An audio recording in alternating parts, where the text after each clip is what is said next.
there was so happy with Roberto. It was like, he's Brazilian, you know that? And so, it's very good. Eu quero falar para vocês que depois a gente vai estar fazendo o translation. Agora a gente vai conversar em procurar falar mais em inglês com todo, né? Com eles aqui, principalmente com o Chief. E depois vai estar tudo bonitinho, traduzido para todo mundo. Antes da gente começar, eu queria fazer duas coisas. A primeira delas é agradecer o nosso sponsor, super bacana, que é a Crabtree Toyota em Danbury, sempre aqui nos apoiando, nos ajudando, o pessoal aí nota 10, atendendo toda a comunidade, então fica aí o nosso muito obrigada. E eu queria fazer uma breve introdução, na verdade, like a short introduction, because I was reading something, for example, Danbury today is like about the population, it's a very it's about 90,000 people, right? The population in Danbury, and about 35%. I was talking to Roberto. 35% of there are immigrants, right? So it's a very important information, and I saw just like about 6,000 people are Brazilians. Let's trust the ChatGPT, but I think probably a little bit more.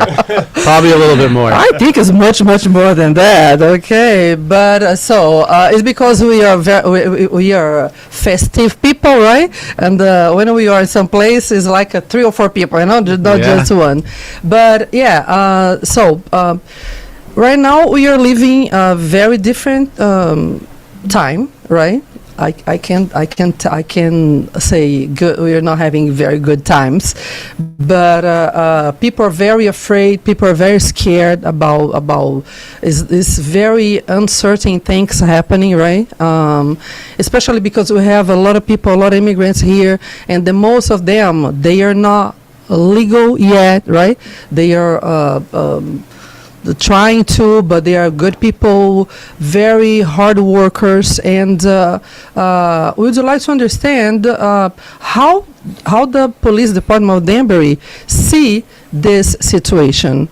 So it's a conversation to try to put them like not too concerned about things. Put them at ease. Right? Yeah, exactly. To make their life a little easy with the informations. Yeah. Right, The microphone is yours. Okay, thank you.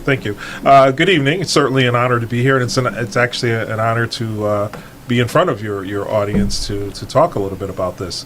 I think it's important for people to understand that the local police do not get involved with immigration enforcement. There's very limited circumstances under the Trust Act, which is legislation in Connecticut that would allow us to cooperate with immigration officials. I mean, and when I say very limited, I think there's only three instances in which we would turn someone over to immigration authorities. We're out there just enforcing state law, traffic laws, criminal, and city ordinances. That's what we do. We do not ask for immigration status, even if we do a motor vehicle stop or if someone is arrested for a breach of peace or larceny or anything like that. We don't ask immigration status. That's not important to us. It's actually illegal under the Trust Act for us to do that. And again, there's very limited circumstances. And when we do have to cooperate with immigration officials, it's really for the overall good of our community, the safety of our community, because we're taking some very dangerous people off the streets. Mm-hmm. Okay. Preach. Could you please tell us in what kind of situations they could be and Sure. If the person has been convicted of a Class A or B felony, there would be an instance where we could turn them over to immigration authorities. If there is a warrant signed by a judicial officer, so that would mean a judge would have to sign the warrant, not just a local supervisor for immigration. Mm-hmm. And then the third is if they are suspected of being on the terrorist watch list or a similar federal database. And these, again, I think most reasonable people would understand that these are circumstances where they'd want them turned over to protect us as a whole. Exactly. That's the police job, right? The Yes. police work. Yeah. And would you like to say something about Roberto? Well, the first, what I want to do is our community, and certainly the listeners know, I grew up undocumented here. I've made no secret about it. I got my green card in my early 20s, got my citizenship in 2017. I want to thank the chief and the collaboration he's had, not just with me as mayor, but with our community. He's always been about making sure people are safe and wanting them to know that the Danbury police officers are here to help them. And while it is a fearful time in our country, in our state, and certainly in our region, we want people to know that if they are victims of crime, if they are victims of domestic abuse, if they are victims of any crime, that they shouldn't be scared to call our police officers, that to know that they are there to help them. And he has stood with me and stood with the community on those principles. He's here to follow the laws in front of him, and Connecticut has the Trust Act that allows our police to show that comfort to the public, that they're not here to act as immigration agents. It's a very small defined space where they can work there, and those areas of somebody from our community and who is out there all the time, like you and everybody who makes Poditudocast run, knows that we want our community safe. These are folks that we don't want here, because we know we want to make sure our kids have somewhere to grow up that we're proud of and know that they can grow up safe. So that's what it's about. And I want to thank the chief for his collaboration and the whole department on that side. And for the public to know, we've come on this podcast before to let them know that they shouldn't have those fears. Your kids should still be going to school. You can still go to church. And if you get into a car accident, please call the police department, because the worst thing you can do is try to run from those instances, because then that's how you would come up, and then it become more problematic. So it's safe. They're here to work for you. And we've been working on ways to make our department and our city more inclusive, more equitable. And I know we're going to get into that a little bit later. So really what I have to add is just my gratitude for having this partner here. Chief Rittenhauer has been just hand in hand with us, with the city, and with our community. Yeah, that's a very important point that you did touch, because people now, they are afraid, they are victim of some kinds of crimes, and they don't call, they don't ask for help, because they think, I can go to get some help, Right. and I can be in trouble. So Right. so that's something that we can tell the population that is not a problem. You have your rights. You have to call the police, do the right thing. Doesn't matter what happened, right? Right. Connecticut's a leader. Connecticut's a leader in the country in things like that because of the Trust Act, and then having great people in our department, folks like Chief Patrick Rittenhauer, who understand and have empathy for the situations and know people are here just to give a better life. Look, under Chief Rittenhauer, he's in charge of not just the department, but everything the department is responsible for. And one of those programs where you can see the beauty and our diversity is the police cadet program that our youth are in. Over 100 young men and women are part of that program from all parts of the world. And he is there to make sure they are safe and that they are encouraged to pursue careers in law enforcement. Many of them join our military, and we're really excited about that. So he is not just leading because, and I'm trying not to put words in your mouth, Chief, here. So, right, because it's not just what the law tells him, but it's because he also knows what's right and wrong as well. So we're lucky to have him here. We really are.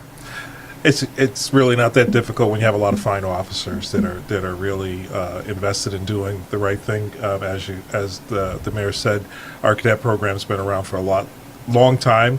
Predated me, so I'm not going to take full credit for that. And actually, the mayor at one time was a cadet. I think they were calling them explorers. We were the still at the explorers. time, at the time, and it is a wonderful program. And recently, we have started to see some success in some of them becoming Danbury police officers. We have one that's graduating from the academy, police academy, in a few weeks. We have another who graduated last year and completed in his field training, and he's doing very, very well with our department. They're really invested in Danbury, and I think a lot of it is because of the experience that they've had.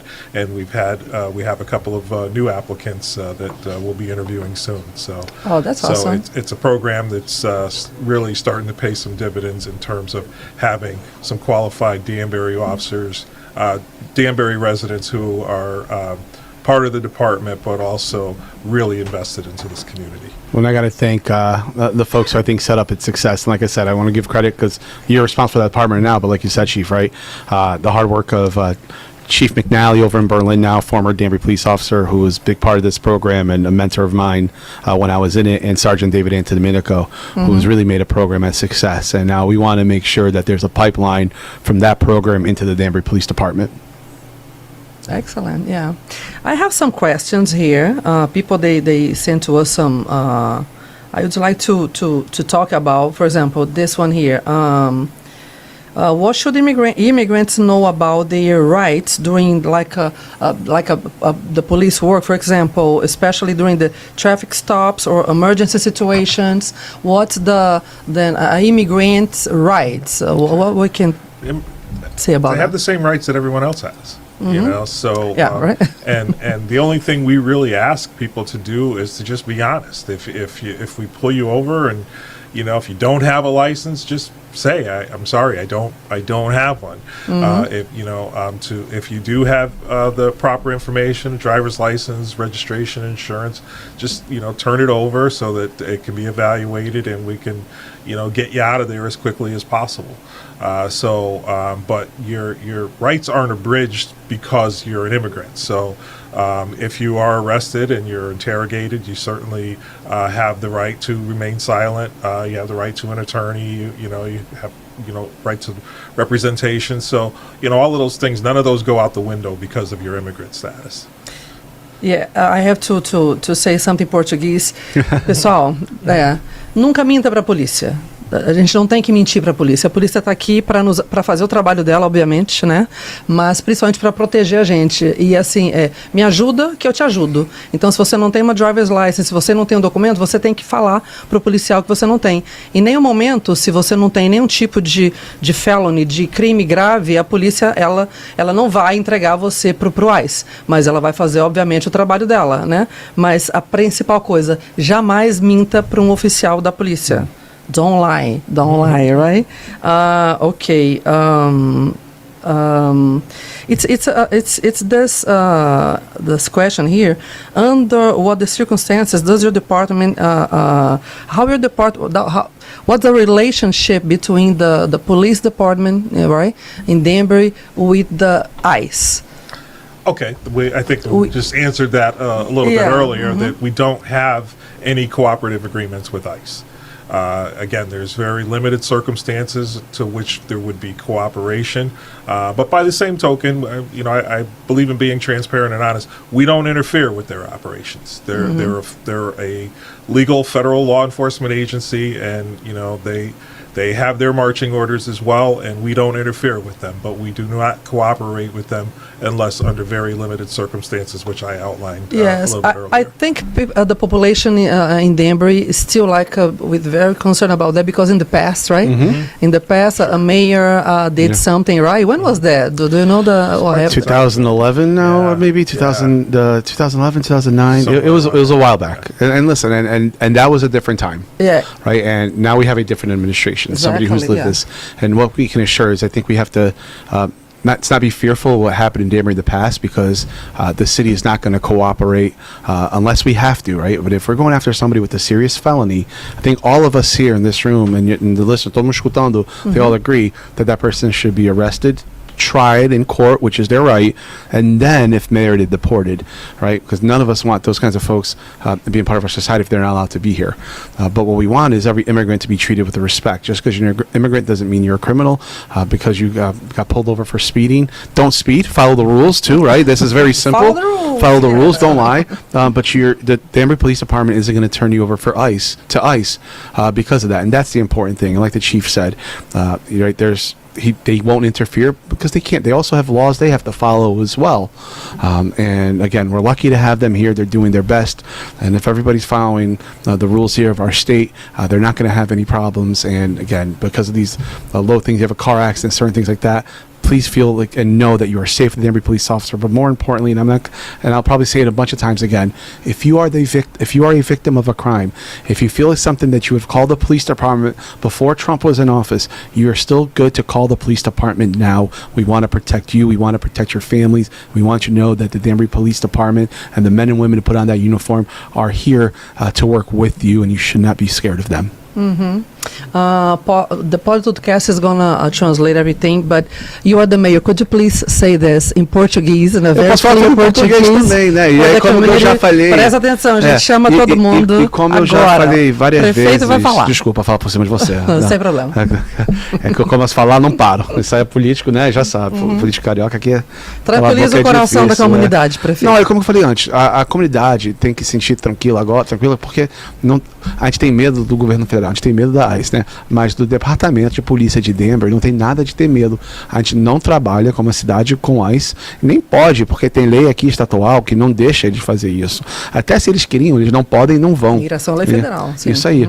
Mas o nosso estado não deixa os nossos policiais trabalhar como agente do ICE, e eles não vão. Se você ter acidente de carro, chama a polícia, que eles não vão ligar para a ICE. Se você é parado porque você está andando com velocidade, primeira coisa, não anda com essa velocidade, né? Não vai ter que ter essa preocupação. Mas o policial não vai reportar para você para o ICE se você não está procurado por algum crime grave, algum crime sério. E a coisa que é mais importante, eu vou falar várias vezes e sempre falo quando eu estou aqui. Se você é vítima de um crime, que é a violência doméstica, ou alguém entrou na tua casa, qualquer coisa, assalto, você tem que saber que você deve ligar para a polícia e pode ligar para a polícia, ficar sossegado que eles não vão trabalhar com a imigração, que você como imigrante ainda tem os mesmos direitos do que um cidadão.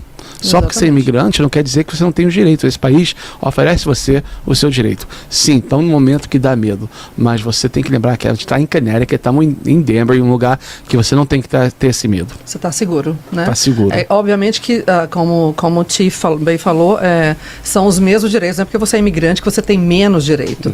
Mas também você tem deveres. Nós temos deveres, né? Nosso dever de cumprir a lei, de fazer tudo certinho, e nós temos seus direitos, obviamente. Eu tenho uma pergunta aqui... ok, como é que tá nosso tempo? Que o Alex tá lá de fora me cobrando um negócio aqui. I'm jealous. I feel like I need to go back to school. I got Chief. We can work on this, Chief. Yeah. This question is for you, Chief. Can you clarify what happens and what does not happen when an undocumented immigrant calls the police for help? Okay.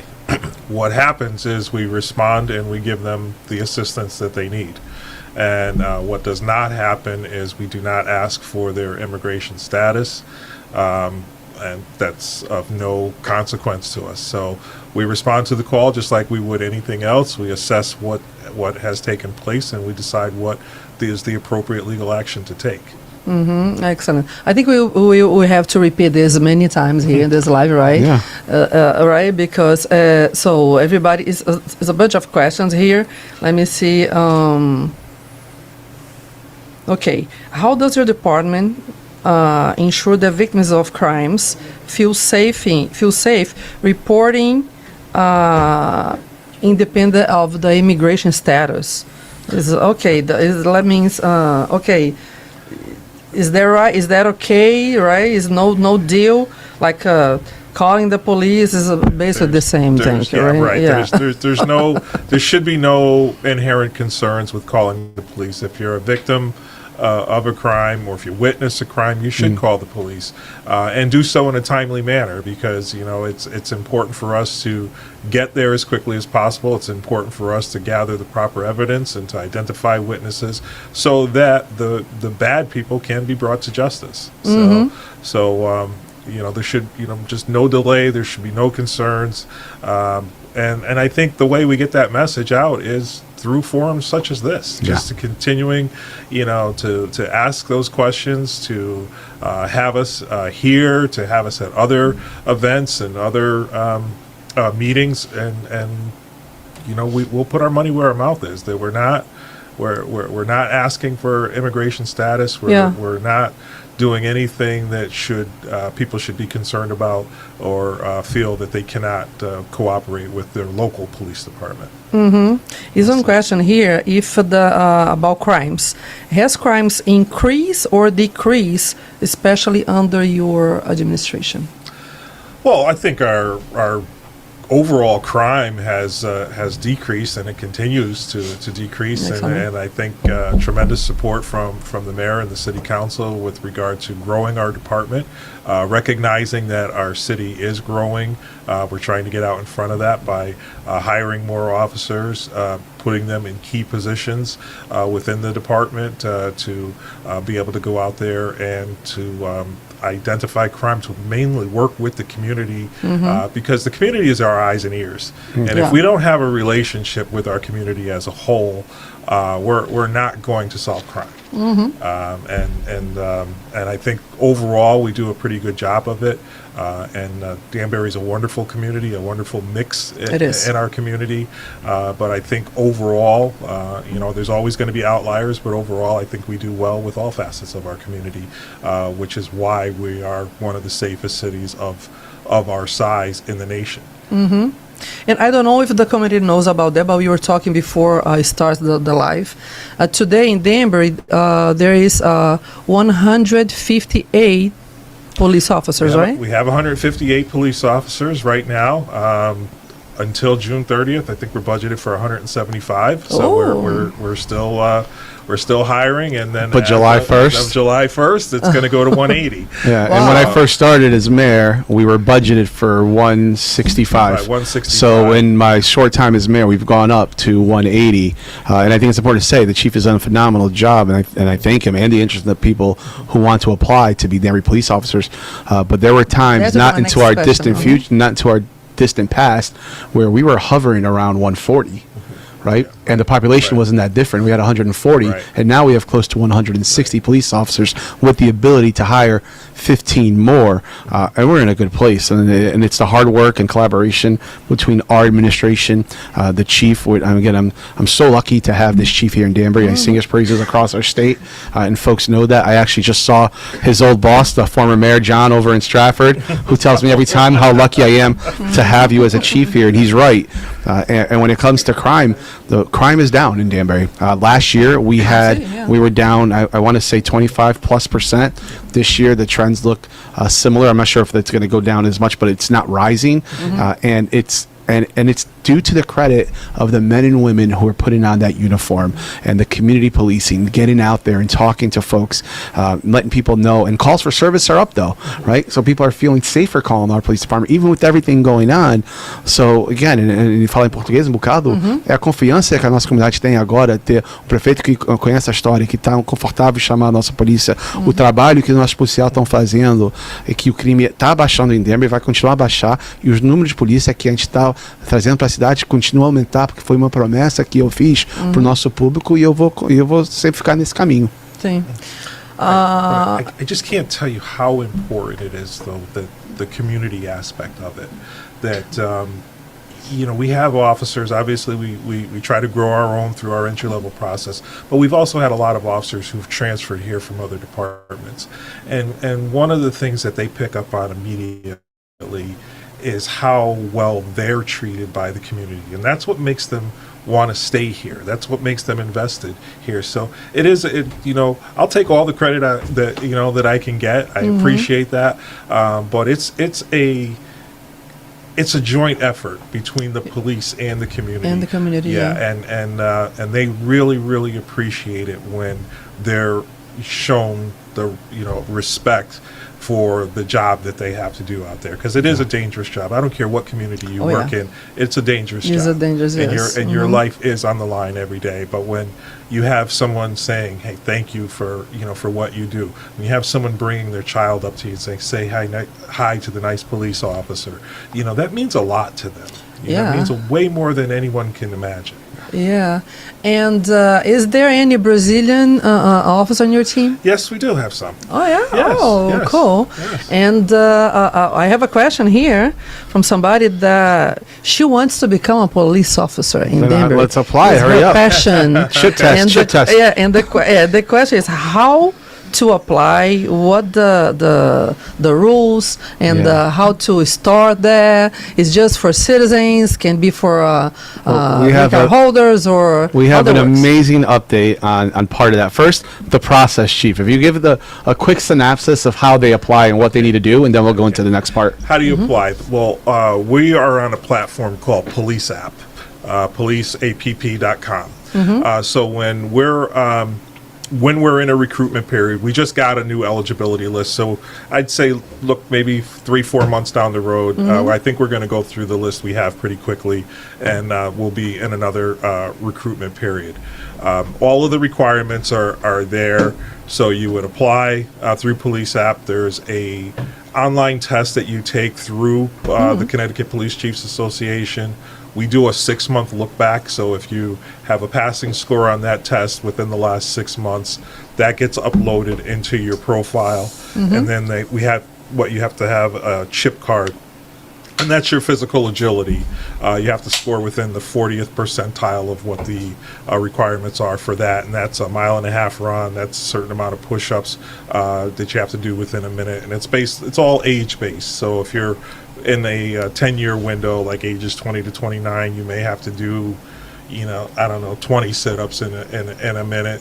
Whereas if you're age 40 to 49, you may only have to do 15. So there's a chance for me, you're saying. Also, it's a Probably chance for not. us, I think. I don't know. I don't know if I'm doing any push-up right now. I don't know about So- the physical test, but for me. So that's the requirements there. So as long as you score in the 40th percentile on that, you upload that score into your profile.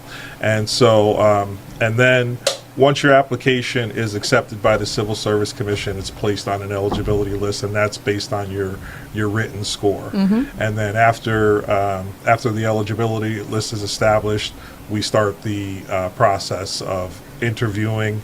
I believe it's important, as much as we want to evaluate the candidates, I think the candidates want to evaluate us too. So my deputy chief and I are really the first two people that they meet from the department.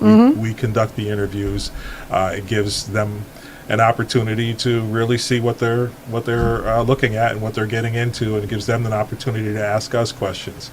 And then once we interview, if it's a good candidate, we ask Human Resources to push them forward for a conditional offer. The mayor signs off on the conditional offers, and then we're off to the races. We will conduct background investigations. You have to go through a polygraph exam. You have to take a psychological exam. You have to take a drug screen, medical, and then if you make it through the finish Very line, important, right? Yeah. If you make it to the finish line, we send you off to the police academy, which is Okay.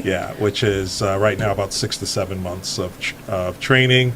And then once you graduate from the academy, you do another minimum of 10 weeks of field training with a veteran officer. So you learn the city, you learn our systems, and then if you pass all of that, you're on your own. Oh, good. I know we have some very good news, right? Yeah, well, about that. I think it's good But news. before that, I would We're like hopeful. would you like to ask you how many? Okay, today is 158, right? Correct. How many of this number are women and men? Do you have this? Right now, information? we are at about 11% female and 89% male. So, Viu, meninas? so we certainly would like to Mas- get that number up. But I can tell you, just back in 2022, we were 93% male and 7% female. So we're trending in the right direction. We were about 11% Hispanic, Latino. Okay. And today we are, that's back in 2022. Today we are at 20%. So again, we're moving in the right direction. African Americans, 2022, we were about 3%. We're up to 7% now. So we're definitely trending in the right direction to make our department much more reflective of our diverse community. And we're very proud of that. I have a question, a personal question. So, to become a police officer, people they need to speak more than one language. You Or can. this is There is a benefit if you can speak more than one language. We give you some extra time off, or you can get paid for it. So there's definitely a benefit. I mean, certainly Spanish and Portuguese in this community are huge, but we also recognize, other languages that might be necessary to assist.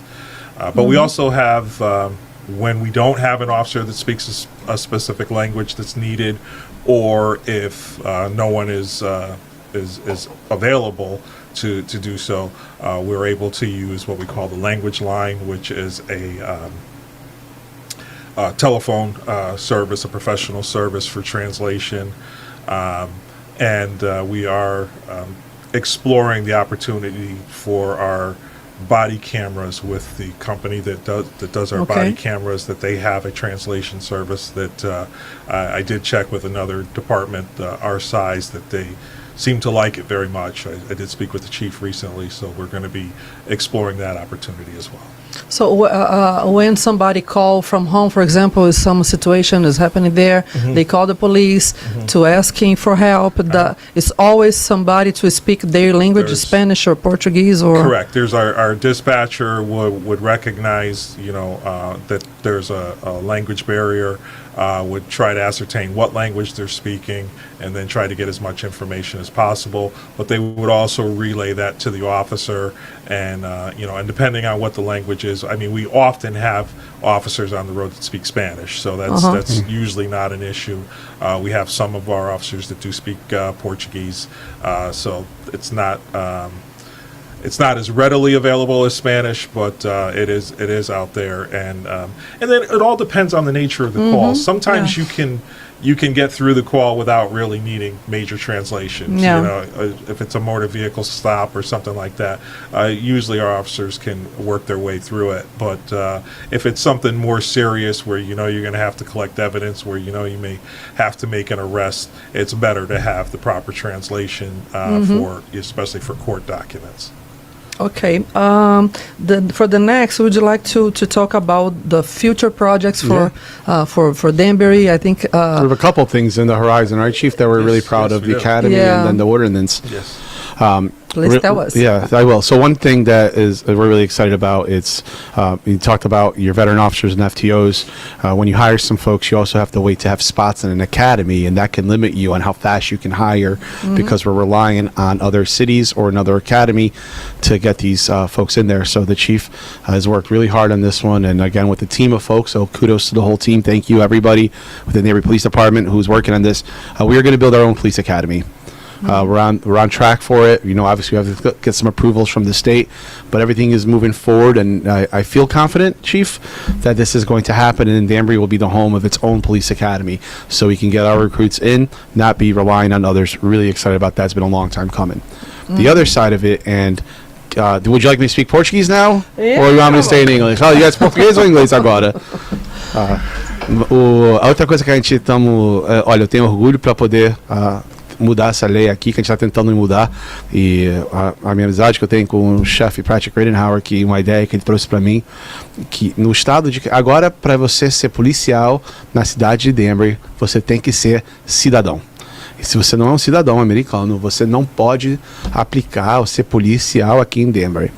No nosso estado, em 2020, o corpo que governa as regras de polícia mudou a regra que você não tem que ser cidadão, só tem que ter green card, um permanent resident holder, para ser polícia. Mas antes da minha administração, eu entrar como prefeito, os outros não queriam fazer isso, não fizeram, né? E em 2025, recentemente, esse corpo também governa as regras de policial, mudou outra coisa que não só pessoa que tem green card, permanent resident, mas se você é o que a gente chama de dreamer, né, que é recipente do DACA, DACA, programa bom, que tem um monte de pessoa que pode trabalhar tão legalmente aqui. A gente, na última reunião que a gente teve na prefeitura, com os vereadores, eu escrevi uma carta falando que eu gostaria de mudar a nossa lei para poder trazer esses dois grupos, para dar oportunidade para aplicar para ser policial aqui em Denver, que agora não pode. Agora está no processo do governo, um processo que eu acho que vai andar rápido. Eu gostaria de estar isso completo em maio, mas junho eu acho que está mais em conta, e eu acho que a próxima vez que abrir o teste para pessoal poder aplicar para ser policial em Danbury, que a nossa comunidade que estão aqui legalmente com green card, mas não são cidadão, ou os que são recipientes, desculpa, do Dream Act, do DACA, vão poder aplicar para ser policial aqui em Denver. Então, se você gosta dessa ideia, por favor, manda e-mail, liga para os seus vereadores aqui, porque agora tá com eles. Eu falei, eu quero mudar isso, agora é neles para mudar essa lei. Eu acho que a gente vai ter esses votos, que a maioria da prefeitura, dos vereadores estão comigo nisso, né? O meu partido, certamente, a maioria deles estão, os democratas, mas fala, porque isso aqui é uma boa ideia. No final do dia, se a gente conhece tanta pessoa que tem green card, que não é cidadão, que eles levantam aquela mão direita, põe a mão esquerda na Bíblia e faz o outro para os Estados Unidos e entra para a tropa, entra no militar. Estão fazendo sacrifício da vida para servir o nosso país. Sim. E por que não ser polícia também? Foi o que eu falei. E os Dreamers, as crianças que não são crianças, não, são adultos, né? Mas foram adultos, quando né? receberam, Mas vieram, que são os nossos trabalhando na ambulância, podem ser bombeiro, são doutores, são advogados, estão salvando vida. Por que não também? Estão aqui legalmente. E a coisa direita para fazer. E é o que a gente está fazendo. Tem o apoio do chefe da polícia. Back to English, we are really happy they are able to introduce this ordinance. I hope the City Council approves it. We ask for everybody's support. It's the right thing to do. It's going to make our police department stronger, in my opinion. It's going to make us more representative of this great community, and we should be an example for the rest of the country. And other people are doing it, and we absolutely shouldn't be the last ones to do it. And it's our turn, and I'm so happy that as mayor and with Chief Rittenhauer, we're able to introduce this ordinance change to the City Council, and I look forward to its passing. Yeah, very good. And I'll tell in Portuguese one thing, because você sabe, aqui, gente, funciona diferente. Aqui você pode ligar, conforme o Roberto falou, e cobrar do vereador da sua cidade com certeza. O que você espera. Não é que nem no Brasil, né? Parece que é piada, mas não é piada, onde a pessoa vende o voto dela por 2 sacos de cimento e nunca mais ela acha que ela pode cobrar nada. Na próxima eleição, vou pedir 4 sacos de cimento. Então, assim, aqui você elegeu, você liga, você pega o telefone e liga e cobra, porque isso é uma coisa que vai ser super positiva para a comunidade brasileira. Melhor né? do que ligar para mim, em inglês é CYA, né? Cover Your Cool. Manda e-mail, porque depois ninguém pode falar que você nunca mandou. Manda Se e-mail, você né? for ligar, ninguém me ligou. Mas mandar e-mail tá escrito e é um recorde para sempre. E onde é que a gente consegue? Onde no é que website da cidade, consegue o e-mail dessa pessoa? no website da prefeitura. Vou falar para a Escada da Tecnologia, botar aqui embaixo, estou falando aqui, quando botar o vídeo, põe aqui, por favor, põe uma máscara aí e põe o site da cidade ali, que vai estar os e-mails dos vereadores. E documenta a sua solicitação, o seu Com pedido. certeza, A gente tem que exercer o nosso papel de cidadão. Não importa se você ainda não é cidadão, mas você é um cidadão que habita aqui, que mora aqui, e você pode, né, cobrar esse tipo de coisa. E que oportunidade para tantas pessoas, né, na nossa comunidade, para agora poder aplicar para ser polícia. E aplicar, né? Porque tem que passar teste, tem um monte de coisa que tem que acontecer. Então, as pessoas que são contra, que costumam ser as pessoas do outro lado do partido, né, que seguem o Trump, que são contra essa ideia, para mim é um pouquinho de racismo, muito racismo, que não gostam, mas vamos fazer isso aqui. Essas pessoas estão sacrificando a vida na nossa tropa, na Marinha, né, no Exército, no Marines, no Air Force. Por favor, também pode ser polícia aqui. Yeah, that's a very good news. I'm so glad to hear that, and congratulations for both of you, because And you understood everything I just said, right, Chief? Right? That's why we need that. Did you understand everything in Portuguese that we talk, right? I'm sure. No, I just think it's just really important to understand that, you know, we're listening to people within our community. We have, every time we do a recruitment period, we have information sessions at the police department, and really this came about where we had a few residents, that said, hey, can I apply? I have a green card, but can I apply? And under the current ordinance, no, you can't, because you're not a U.S. citizen. So really, while I like to be innovative and to be forward thinking, someone thought about this several years ago, in the state of Connecticut, because they're the ones who petitioned the Police Officer Standards and Training Council, which is the governing body for all police officers in the state of Connecticut, and said, "Hey, I have an applicant. They have a green card. They're not citizens. Can they be police officers?" So it was the Post Council that decided to, back in 2020, to allow permanent residents to apply to be police officers. They meet the criteria. There are no restrictions on them carrying firearms. If you have a green card today, you could apply for a gun permit in the state of Connecticut, and you would get one. And then in 2025, they expanded it to include DACA recipients. So we're not reinventing the wheel here. We're just saying that these are the standards that are allowed, and we just want to open up the opportunity for people who are interested and who are here or have legal status to be police officers. And I don't think that that's unreasonable. None of the other standards are changing. They still have to get through a very difficult background investigation process. They still have to get through a polygraph. They still have to get through a psychological. None of those other standards are changing. Exactly. It's just that if you're eligible by state standards, why shouldn't you be eligible by Danbury Exactly. standards? And it's not just important. Actually, it's so beautiful, right? Because this country is a country of immigrants, right, from everywhere. So I think it could be very, very nice. And this is like which stage is that now? Is going to be when Well, I think hopefully. So I introduced it to the council. The council sent it to an ad hoc so they could have further discussion on it. They'll bring in the chief and that's our Tuesday. attorneys. That's Tuesday. I'd hope that we can get it on the agenda for the next meeting, but we'd have to send it actually to a public hearing. I think realistically, no later than July. The council in July would probably be the earliest. If we're lucky, June. But right, the timing doesn't matter because we have a list right now of eligible employees, and it would open up. I think if we did July, we'd still be good for the next list and give folks opportunity for chip tests and things like that. So it's moving. It's moving fast. I hope it's going to pass. I think it's going to pass. It's the right. It's the right thing to do. We're talking about this country. This is also the land of opportunity, right? Yes. And we can look through our history if we want to get not even philosophical, just accurate about it. Right. There's always been times in this country where we've shunned certain people out from being being in certain professions, from the African American community to at one point Italians, right, Irish. Everybody's gone through this, and now these this immigrant community that are here and legally allowed to work, right? They are legal. These are folks that are not allowed to work. They are legally allowed to work. They raise their right hand and join our military almost every day and are willing to sacrifice their life for this country. They should be given the right to apply for an opportunity to be a Danbury police officer if they'd like to. And that's where I stand. It's the right thing to do. I am 100% behind this, obviously, and I can't wait to be the mayor that brings it into Danbury. And I thank the chief for his support on this. It's the right thing to do.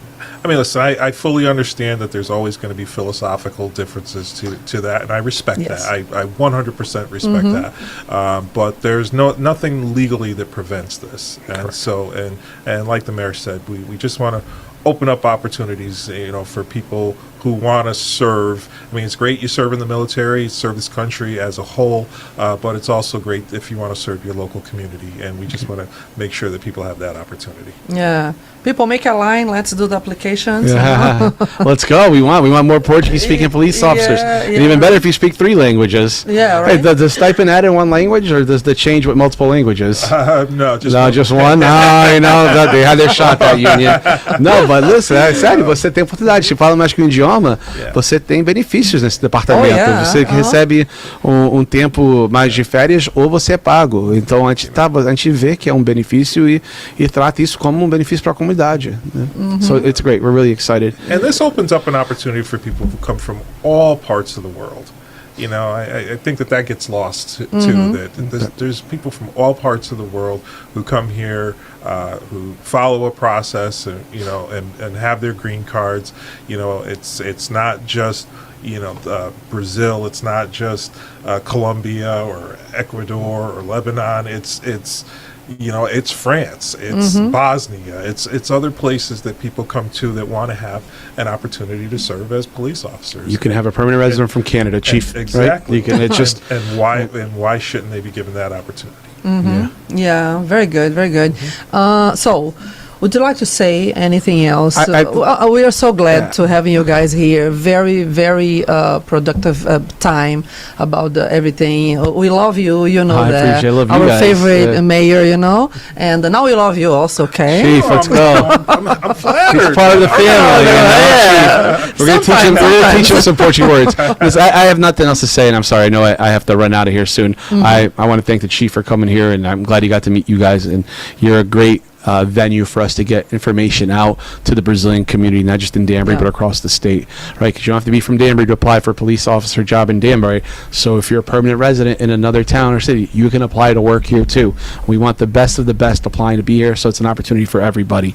So thank you for what you guys do at Poditudocast of allowing us to come in here and talk into our community, let them know they should be safe, they should feel safe here with our local police department, that if they want to report a crime, if they're a victim of a crime, that they can work with them, that our office and the mayor's office is always there to help them, and it's great. And if I may, before we leave, I'd love to put the Chief on the spot.